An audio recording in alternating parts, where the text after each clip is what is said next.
भक्ति भाव में आपका स्वागत है। इस समय हम लोग रामानंद संत आश्रम मायाकुंड ऋषिकेश में हैं और ये आश्रम की स्थापना श्री श्री 1008 महामंडलेश्वर श्री हरि रामदास त्यागी जी ने करी है। और उनको प्रेम से लोग इस तरह भी जानते हैं कि वो मोदी जी के फैमिली गुरु जी हैं। उनकी जो माता जी हैं और उनके जो छोटे भाई हैं वो उनसे दीक्षित हैं। इस समय हम पूरा परिवार है। इस समय जो हम उनके कृपा पात्र शिष्य श्री महंत वृंदावन दास जी महाराज के सम्मुख बैठे हैं, तो हम इनसे थोड़ी बहुत भगवत चर्चा करेंगे, संसारिक प्रश्न पूछेंगे भगवान पाने के लिए, ताकि हमारा भी थोड़ा मार्ग सुलभ हो सके। तो आइए इनसे चर्चा करते हैं। जो आश्रम है करीब इसको हो गया होगा 50 साल हो गए, 50 से थोड़ा ज्यादा हो गया होगा, क्योंकि इस आश्रम से मेरा भी जोड़े करीब 40 साल तो हो गए और यहाँ ऋषिकेश में रहते हुए 33 साल हो गए हमारे स्थायी। सब पहले घूमता रहा। तो अब ये आश्रम जो महाराज जी ने स्थापित किया है, तो हमारे आश्रम की क्रियाएं ऐसी है भगवान की कृपा से कि यहाँ सबसे प्रथम तो यहाँ संतों का पूरा भारत का आगमन होता, पूरे संतों का, उनकी निःशुल्क सेवा होती है और हम संतों को जैसे हम रहते हैं ऐसे ही हमारे यहाँ संत भी रहते हैं जी। और जैसे हमारे ठाकुर जी को हम भोग लगाते हैं वो सब संतों को पवाते हैं, और वैसे ही हमारी गौ माता भी ऐसी रहती जैसे सब संत रहते हैं। और आश्रम में डेली भगवान की आरती पूजा होती, दोनों टाइम नियम से विधिवत पूजा होती। सुबह 6 बजे मंगला आरती होती है, शाम के 7:30 बजे के लगभग शाम की आरती होती है। सब संत यहाँ एकत्र होकर आरती पूजा और स्तुति। हमारे यहाँ डेली नियम है कि रामायण का जो अभी पाठ हो रहा है डेली होता है, ठाकुर जी को सुनाते इस भाव से। तो हमारा राम जी ये आश्रम की प्रक्रिया है और यहाँ जो कोई भी आता है भक्तजन उसी से ही आश्रम चलता है, और तो यहाँ कुछ है नहीं है, खाली आश्रम है और गुरु जी की कृपा है, इतना संतों की सेवा होती। जैसे अपने आश्रम में 12 महीना संत रहते, करीब 200, 250, 100, 150 तो स्थायी रहते ही है 12 महीना, और जब यात्रा चलती तो कभी 200, 300 इतना होता। और बस यही भगवान की प्रार्थना, स्तुति और भजन भाव, सब संत अपने अपने साधन भजन करते हैं। तो हमारा इसलिए संतों के प्रति लगाव है कि भगवान के प्रिय संत है। जो हमारा जो भक्ति का मार्ग है, जैसे भगवान ने सबरी जी को बताया कि भक्ति की साधन कयों बकानी और सुगम पंथ मोहि पावे पई। तो प्रथम भक्ति संतन कर संगा, हमारा यही उपदेश है। हमारा प्रथम जो भक्ति का मार्ग है वो संतों की सेवा और ठाकुर सेवा, और जो बेचारे अतिथि कोई आ जाए उनकी भी सेवा हो जाती। तो भगवान की कृपा से ऐसा ये क्रिया चलती है। और यहाँ ठाकुर सेवा, गौ सेवा, संत सेवा और आश्रम की सेवा। हमारे आश्रम में सब संती बड़े प्रेम से भजन भाव करते, वही सब पूरी आश्रम की सेवा में। तो भगवान की कृपा से तो भगवान ने सबरी को नवदा भक्ति बताई, तो वही हमारा भक्ति का मार्ग है। हमारी जो रामानंद संप्रदाय है, हमारी संप्रदाय के आदि गुरु श्री रामानंदाचार्य जी महाराज हैं, जिन्होंने ये रामानंद संप्रदाय चलाया। तो उसमें हमारी उसमें बोलते कि जाति पाति पूछे नहीं कोई, और हरि को भजे सो हरि को, ये हमारा भक्ति का मार्ग है।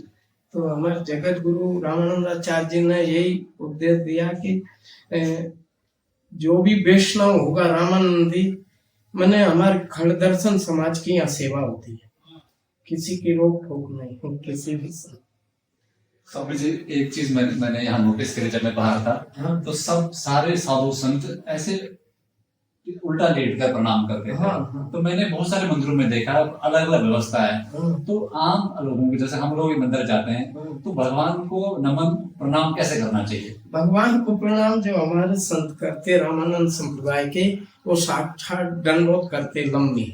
माने जैसे किसी के सामने अगर कोई व्यक्ति ऐसा क्रूर स्वभाव का होगा, अगर वो गुस्सा भी कोई पे करेगा, दूसरे जीव पर अगर उसके सामने लेट जाएंगे तो उसको भी हृदय में दया आई। लेकिन टेढ़े लेटते हैं ना, उल्टा लेटते हैं लेफ्ट साइड। नहीं, जैसे सन्मुख भगवान को प्रणाम नहीं किया जाता। अच्छा, हाँ, ये मैं पूछ रहा हूँ, इसका पता कारण बताएं। हमारे यूं एक साइड भगवान को लेकर के, और ये साइड माता जी, ये साइड राम जी है, ये साइड माता जी है। तो हमारी जो दंडोत होती है, तो हम 3 बार यूं करते हैं जी। तो उसमें एक तरफ इस तरफ माता जी का चरण आ जाता है, इस तरफ भगवान जी का चरण आता है। तो इसलिए हमारी लंबी दंडोत होती है। ये हर संप्रदाय में नहीं है। जैसे सन्यासियों में उकार जमाते बैठ करके उकार उठाते हैं, वो हमारा तो ये भक्ति का जो मार्ग है, इसमें साक्षात भगवान के चरणों में गिर जाना। अच्छा, तो उसमें भगवान के चरणों में गिरने से भगवान से बोलते कि भगवान आपके हम ये जीव तो कलयुगी है, अब इस पाप दोष इसके दिन रात होता, जितनी भी अपनी दृष्टि जहां जहां जाती वहां पाप ही पाप दिखाई देता। इसलिए भगवान के चरणों में आकर के लंबी प्रणाम कर लेते, तो भगवान सब क्षमा कर देते। स्वामी जी, एक चीज और बताइए।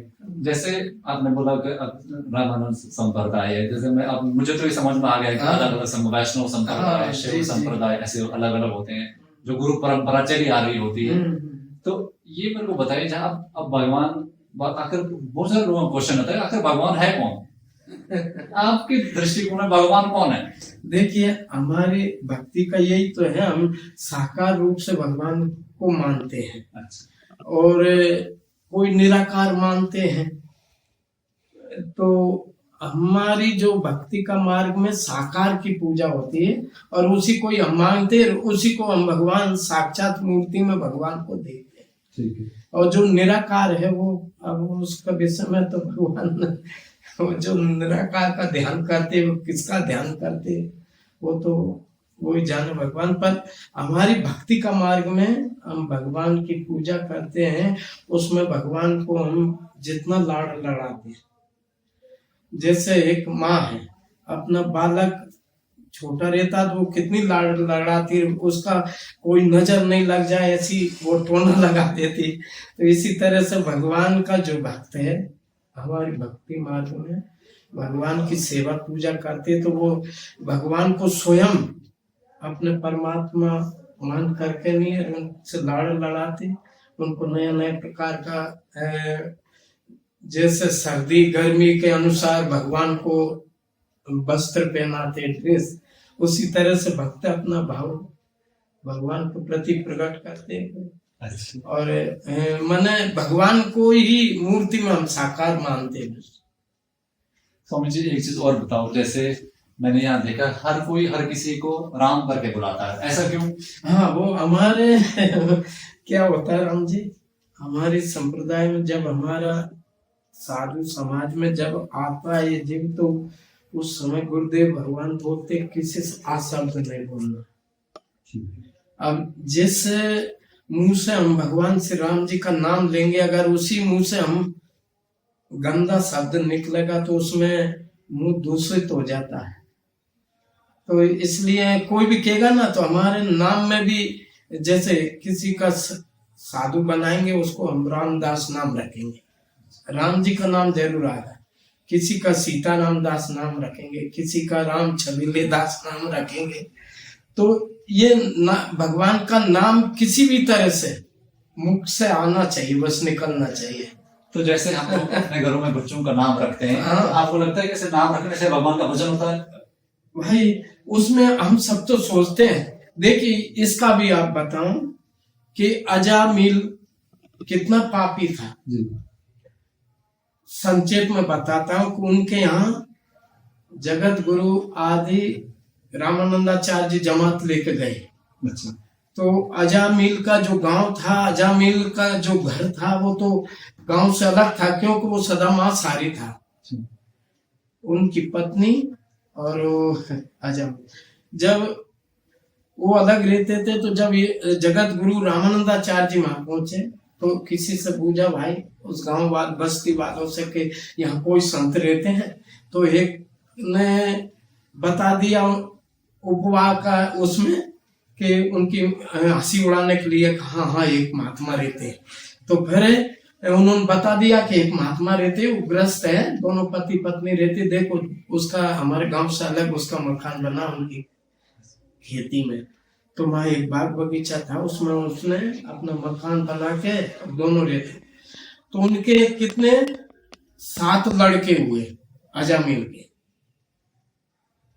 अंतिम संतान की वो गर्भवती थी उनकी पत्नी। तो जब जगत गुरु रामानंदाचार्य जी महाराज पहुंचे, तो वहां उनके पहुंचते ही अजामिल नहीं था। अजामिल गया था अपने शिकार खेलने, तो आया बहुत सारा मांस का बोझा लेके। इतने में वो पूरी जमात सहित उनके द्वार पे वृक्ष था, उसके नीचे जाकर पड़ गया। अब वो जो उनकी पत्नी थी, जिससे वेश्या बोलते थे, तो उसके मन में ऐसा हुआ है कि हमारे द्वार पे कोई ऐसा व्यक्ति या संता, हम उनकी सेवा करें। देखो वहां जमात पहुंचता ही उनको भाव में ऐसा हुआ। तो जब उसने मकान से बाहर आकर देखा, तो जगत गुरु रामानंदाचार्य जी की जमात पड़ी और सब संत बड़े सुंदर अपने स्नान ध्यान और ठाकुर जी की पूजा। हमारे जो संत है शालिग्राम भगवान रहते, कहीं भी जाएंगे तो बिगड़ चरणोदक के बिगड़ संत नहीं रहते। तो वो चरणोदय सब शालिग्राम की पूजा कर रहे हैं। अब जगत गुरु रामानंदाचार्य जी मन में ऐसा हुआ कि भाई हम यहाँ कुछ भोजन भंडार भी चेताया जाए, भगवान को भोग लगाएंगे। तो ये इतने में वो वेश्या अपने मकान से बाहर आई, तो उसने देखा वो हमारे यहाँ इतना संत, इसलिए हमारे अंदर से ऐसा भाव हुआ कि संतों की सेवा करना, शुभ कार्य करना चाहिए। तो जब उसने देखा, बोले कि हम तो वेश्या है, हमारा तो ये लेंगे नहीं।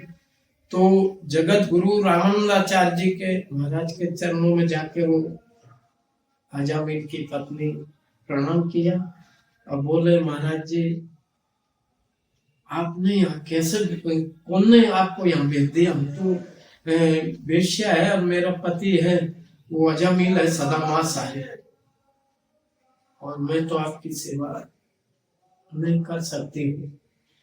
तो जगत गुरु रामानंदाचार्य जी ने उनको अपनी दृष्टि से देखा, तो वो इतना पवित्र हो गई अंदर से उसका भाव।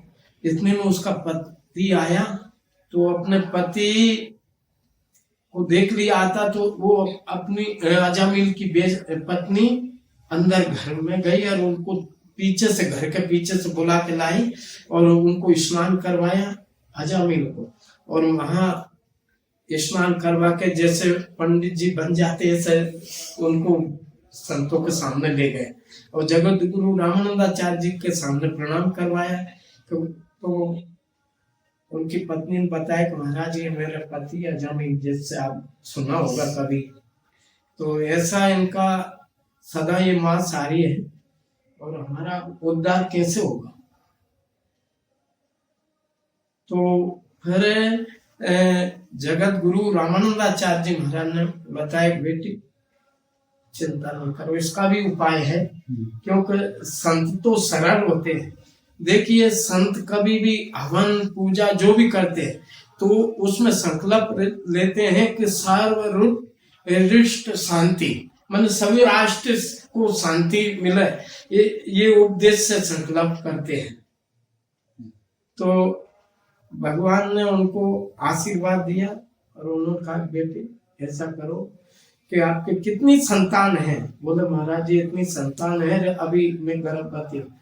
तो बस यही है, हमारा उद्देश्य यही है कि जो अब आपका पुत्र होगा उसका नारायण नाम रख देना। अच्छा, उसी से ही आपका कल्याण हो जाएगा। तो नारायण नारायण नारायण जब पुत्र हुआ तो उसका नारायण नाम। अब वो अजामिल इतना उनके प्रति आसक्त हो गए कि बिगर नाम के बिगर वो सब काम करता था, पर मेरा नारायण कहाँ गया, मेरा नारायण कहाँ गया, बेटा नारायण कहाँ गया। इतने में ही जब अंतिम समय उनका आया तो अपनी पत्नी से बोलते कि मेरा बेटा नारायण कहाँ गया। बस जब अंतिम समय भगवान का स्मरण किया, इतने में उनका प्राण। ठीक है, तो उसी समय भगवान यम के दूत आए और भगवान यमराज के और भगवान के पार्षद आए। तो दोनों में हुआ कि बोले कि इसने ऐसा ऐसा पाप जीवन में किया, इसने ऐसा ऐसा पाप किया।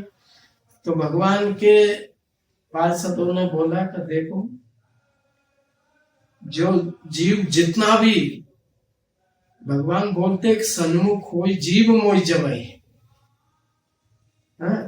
कोटि विप्र बद लागो जाओ, सन्मुख हो जीव मोई जबई। माने अगर कोटि विप्रों को वध करके भी भगवान की शरण में अगर वो जीव आ तो भगवान उसको क्षमा कर दे और भगवान उसको मुक्त कर दे। तो बस भगवान के पार्षद अजामिल की आत्मा को देख अपने दाम। तो नाम का प्रभाव ऐसा होता है, इसलिए हमारे संत सब राम राम जपते, और जिससे भी कहेंगे भैया राम जी क्या हालचाल है, कोई बोलेगा राम जी की कृपा से, राम जी के आश्रय से, ऐसे नाम। इसलिए हमारी रामानंद संप्रदाय में ये नियम है। ये पहले ही हमारे गुरुदेव भगवान जब हमारा कोई भी उनकी शरण में आते, तो जब संत बनते हैं तो उस समय हमारा पंच संस्कार होता है। तो पंच संस्कार में जाति बदल जाती, नाम बदल जाता, गोत्र बदल जाता, और एक ही नाता रहता कि नाता हिक राम जी से, दूजा नाता छोड़ दे, आशा हिक राम जी से, दूजी आशा छोड़ दे, और नाता हिक राम जी से। स्वामी जी बहुत अच्छे से समझाया। तो ये हमारा राम जी रामानंद संप्रदाय की जो प्रक्रिया है ये है, और इसी से ही हमारे सब संत, जहाँ भी आप देखते होंगे बड़े बड़े कौम होते हैं जी, तो सब हमारे तपस्वी महात्मा आते, देखते होंगे धुनी लगा करके बीच में बैठकर तपस। हमारी ये नियम हमारी रामानंद संप्रदाय में है, और संप्रदाय में नहीं है। तो बहुत कठिन तपस्या की है। तो हमारे गुरुदेव भगवान ने ऐसी कठिन तपस्या किया कि वो तो जिन्होंने उस समय दर्शन किया वो ही जान सकते। तो उन्हीं की कृपा से मैं यहाँ रहता हूँ ऋषिकेश। स्वामी जी आपने जैसे बोला कि ये अजामिल की आपने कथा सुनाई, तो मेरे को एक और मतलब संसारी लोगों में ना ये कंफ्यूजन है कि कोई कहते हैं कि भाई मेरे को भगवान स्वर्ग दे दे, कोई कहते हैं वैकुंठ मिल जाए, ऐसे हम बोलते हैं। तो मुक्ति जो है, मतलब मुक्ति जो हम बोलते हैं कि मुक्त हो जाए, मुक्ति का क्या परिणाम, मतलब मुक्ति कितने प्रकार की है और मुक्ति है क्या? मुक्ति की साधन कयूं बखान। मुक्ति जो है ना राम जी, मुक्ति तो भगवान के चरणों से ही मिलती है, भगवान की भक्ति,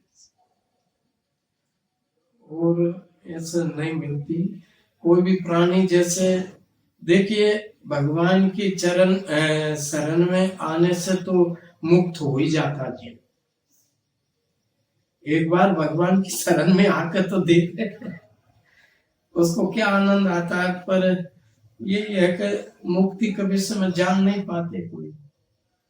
अब कोई तो हंसी उड़ा देते, अरे ये भगवान की शरण में जाएंगे, इनको क्या मिला, उसके यहाँ कुछ घर में हानि हो गई तो कहेंगे कि आप भगवान की शरण में जाते, देखो आपके घर में ऐसा हो गया। ये नहीं होता है। मुक्ति भगवान की कृपा से, मुक्ति जीव ने इच्छा अंदर से कर लिया कि हमें भगवान की शरण में जाना है, तो उसी समय वो जीव मुक्त हो जाता। अच्छा, अगर अपने हृदय से उसने बोल दिया। और ऐसे तो बहुत सारे बोलते रहते कि हम मुक्त हो जाएंगे, मुक्त ऐसे नहीं होते। मुक्त तो तभी होंगे, कोई भी जीव हुआ, मान लीजिए आप आपसे बताया ना कि हमने आपको प्रणाम किया, आपने हमको प्रणाम किया।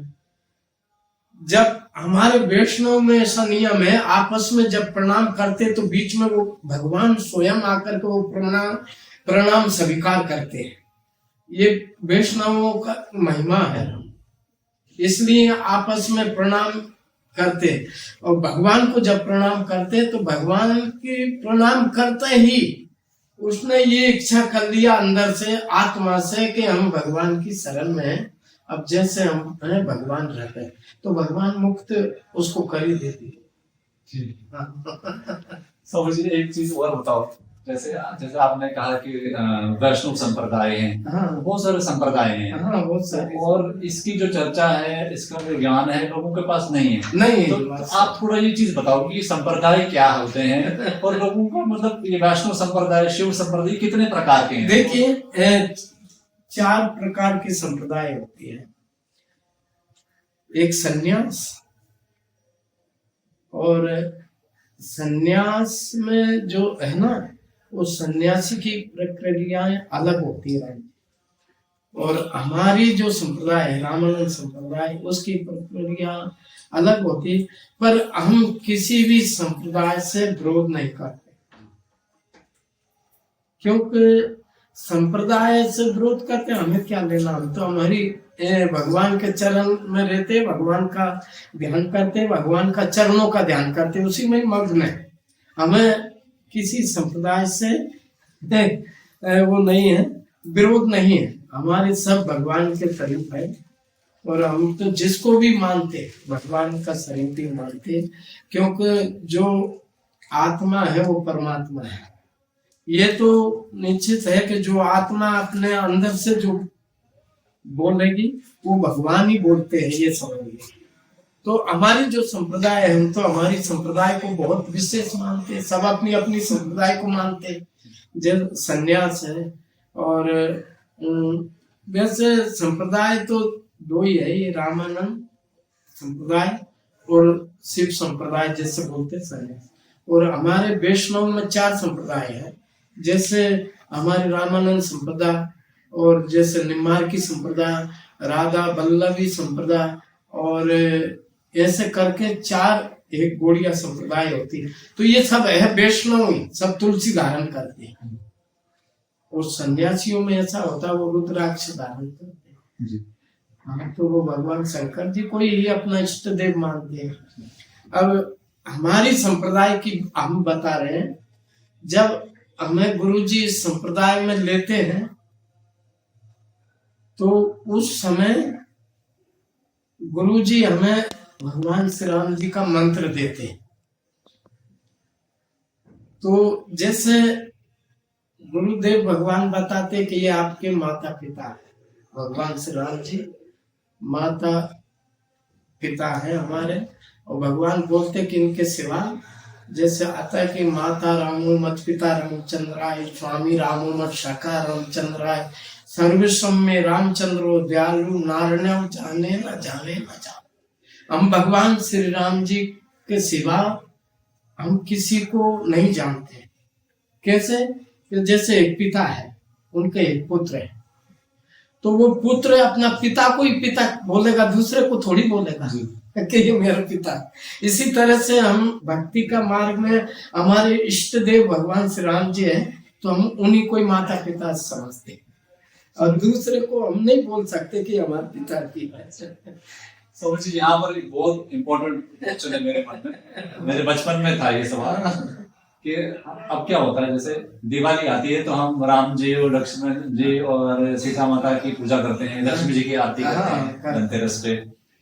तो होली आती है तो अच्छा, ये जन्माष्टमी आती है तो भगवान कृष्ण की पूजा करते हैं। अब मैं जैसे कश्मीरी पंडित हूँ, तो हमारे घर में 3-4 दिन शिवरात्रि मनाई जाती है। तो अब हम क्या होता है, जब भी हम घर वाले बोलते हैं पूजा करो, तो किसी दिन हमने शिव जी का भजन कर लिया, किसी दिन हनुमान जी का भजन कर लिया, किसी दिन माता दुर्गा का भजन कर लिया। तो क्या ये भजन करने का तरीका ठीक है, इसमें कुछ चेंज होना चाहिए? राम जी, मैं भक्त के लिए किसी से विरोध नहीं, ठीक है, पर आपसे बताना कि अपना जो इष्ट देव है वो तो हमारे माता पिता है, और हम जैसे भगवान शंकर जी की पूजा करेंगे, हमारे में लिखे शिवद्रोही मन दास कहा, सोनर सपनों में कहा। अगर हम रामानंदी संप्रदाय के हैं, भगवान श्री राम जी के हैं, अगर हम भगवान शंकर जी से द्रोह करेंगे तो हमारे भगवान श्री राम जी प्रसन्न नहीं होंगे हमसे, हम ऐसा मानते हैं। तो हम सब देवताओं को नमन करते हैं और सबका भजन करते हैं, ऐसी बात नहीं, सबका भजन कीर्तन गाते हैं, भगवान शंकर जी का भी गाते, भगवान गणेश जी का भी गाते, भगवान लक्ष्मी जी का भी गाते, और जितनी भी देवी देवता सबको प्रणाम करते। पर हमारे माता पिता जय गुरुदेव भगवान ने हमें शरण में दिया, वो हमारे इष्ट देव भगवान है श्री राम जी, हम उनको ही माता पिता मानते हैं। पर वो मेरा जैसे संसारी दृष्टिकोण से मेरा प्रश्न है कि भजन में थोड़ा सा भगवान की तरफ ज्यादा नजदीकी हो, इसके लिए एक इष्ट को पकड़ करके पूजा करनी चाहिए कि जिस जो मर्जी मिले वैसे पूजा करनी चाहिए, या तरीका क्या होना चाहिए संसारी के लिए? राम जी आपसे बताएं कि अपना जो इष्ट देव है उसको की पूजा अपन करते हैं जी। और उसी को विशेष करके उनको मानते हैं। फिर भगवान बोलते हैं कि नहीं, मेरी पूजा ठीक है, मैं इष्ट देव हूँ, करो, पर सबकी पूजा करो, सब्जी मात्र की पूजा करो, देवताओं की करो, सब्जी मात्र की पूजा करो। पर वो एक चीज और बताइए, जैसे आजकल टीवी ऐसा चल गया है, संसार ऐसा हिसाब किताब में आ गया कि बहुत लोग ऐसे विरोध करते हैं कि भाई साधु महात्माओं के पीछे क्यों जाएं, गुरु करने की जरूरत नहीं है, भगवान अपने अंदर ही है। तो उन लोगों के लिए आपको संदेश दे, गुरु करने कितने जरूरी है? देखिए, गुरु बिनु भवनिधि तरह ही न कोई, जो बिरंच शंकर सब मोहि। गुरु जी की शरण में जाने से क्या होता है राम जी, भगवान की भक्ति का मार्ग सही मिलता है। और जो अपने मन से बोलते कि हमने गुरु मान लिया, ये अपने शास्त्र पुराण में नहीं, ऐसा अपना सनातन धर्म में गुरुदेव भगवान की जो महिमा बताई गई है, इसलिए गुरुदेव के शरण में जाना जरूरी है।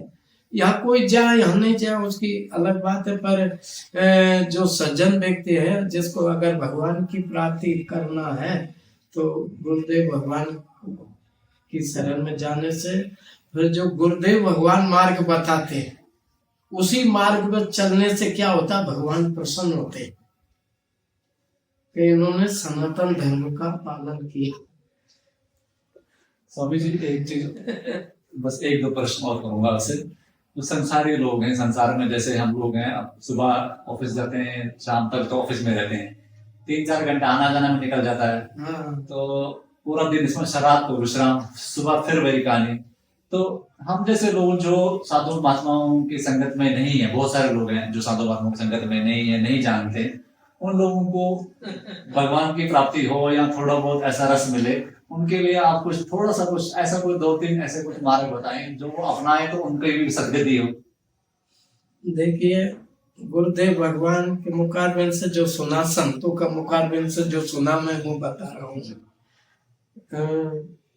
मैंने कोई अध्ययन नहीं किया, जो थोड़ा सा ठाकुर जी के चरणों की कृपा से थोड़ा जो अध्ययन किया, तो ये जो आपने पूछा ना, उनका कैसे कल्याण होना चाहिए। भगवान की शरण में जाने से अगर वो जीव भगवान को नहीं जानता, उस जीव की क्रियाएं क्या है कि वो कुछ नहीं करे जीवन में। जैसे ग्रस्त में है, अपना ग्रस्त का जो नियम है उस के नियम के अनुसार चले, वो कभी झूठ नहीं बोले और किसी से कभी कपट नहीं करे और सत्य बोले और अपना ग्रस्त का कार्य करता रहे, तो उसमें ही कल्याण होगा, वो हो जाएगा, उसमें कोई वो नहीं होगा। अच्छा, आखिरी प्रश्न जो साधु जीवन है, साधु जीवन जैसे हम लोग कॉलेज जाते हैं, बच्चे कॉलेज स्कूल जाते हैं तो उनको इंटर का वो सर्टिफिकेट मिलता है, कॉलेज जाते हैं तो डिग्री मिलती है, और कोई चुनाव लड़ता है तो मंत्री बनता है। तो साधु जीवन को आखिरी पदवी क्या है, सबसे ऊंचाई जो मतलब टॉप लेवल क्या है साधु जीवन का? भगवान की प्राप्ति इससे बड़ा कोई वो नहीं है भक्त के लिए, भगवान की प्राप्ति और कोई टोक नहीं आ गया। फिर भगवान की जब प्राप्ति होती है तो कई जीवों का कल्याण। स्वामी जी एक और लास्ट नंबर पूछना चाहूंगा, एक और आखिरी टाइम में आप हमसे समाज से जो संसारी लोग हैं, साधु संत समाज क्या अपेक्षा करता है, सरकार से क्या अपेक्षा करता है, कैसा होना चाहिए हमारा देश? हमारा जो ये सनातन धर्म का ये देश भारत देश है, ये भारत देश पूरा ऋषि मुनियों का देश है। आप ये देखिए अपना भारत देश में इतना धार्मिक देश है कि इसको सब विश्व मानता है जी। और इसमें इसी भारत देश में अपने ऐसी महान विभूतियां प्रकट होती है जो इस देश का जनता जनार्दन का कल्याण करती है। ऐसे महापुरुष कोई कोई होता है जो जिधर जाती उधर जनता का कल्याण करते हैं। संतों का तो यही है। तो ये भारत देश में ही महान विभूतियां प्रकट होती है। और अन्य देशों में आपने देखा, मेरा हमारे गुरुदेव भगवान की कृपा से गुरु जी के साथ कई विदेश देशों में गया, मेरा हमने देखा जैसा अपना भारत देश जैसा ऐसा मर्यादा यहाँ के जनता में जो मर्यादा है, जो माता बहनों में जो मर्यादा है, और अपने जो नए युवक अभी कोई कोई में देखते बड़ा अच्छा मर्यादा है, ये अन्य देशों में नहीं है। अपना भारत देश जैसी कई मर्यादा नहीं। यहाँ देखिए अपन कोई अगर आपन से बोलेगा भैया ये गलत काम नहीं करना तो मान जाएगा, जो सज्जन व्यक्ति होगा बात सही है, बड़े व्यक्ति जो बोलते हैं उसको मानना चाहिए। ये ऐसा नहीं है। हम जब पढ़ते थे ना तो हमें मास्टर बहुत पीटता था। अच्छा। मेरा उनका सिर से ही गणित बहुत कमजोर था। छोटे छोटे लड़के थे, हम सब पढ़ते थे तो उस समय अगर थोड़ा भी कुछ नहीं आया जो उन्होंने पाठ दिया वो नहीं सुनाया तो बहुत पिटाई करते थे। उस समय की बात बता रहा हूँ, उस समय मुर्गा बनाते रहे मास्टर, और देख लेते कि इन्हों का नाखून बड़ा है तो यही रूल मारते रहे ऐसी पढ़ाई। अब तो ऐसी नहीं होती है, अब तो ऐसा होगा तो बेचारे मास्टर कोई पीट देंगे। तो ये अपनी पहले जो महापुरुषों ने जो मर्यादा बनाई है कि मास्टर जो होते हैं शिक्षित, वो भी एक तरह के गुरु होते हैं। माता अपनी गुरु होती है, पिता भी अपने गुरु होते हैं, पर गुरु वो ही होते जो संतान को सही मार्ग से लगा, और संतान को खराब मार्ग में लगाएंगे तो फिर वो उनके माता पिता ने कुछ नहीं कर तो उसके फिर विषय में फिर भगवान परमात्मा ही जाने। इसलिए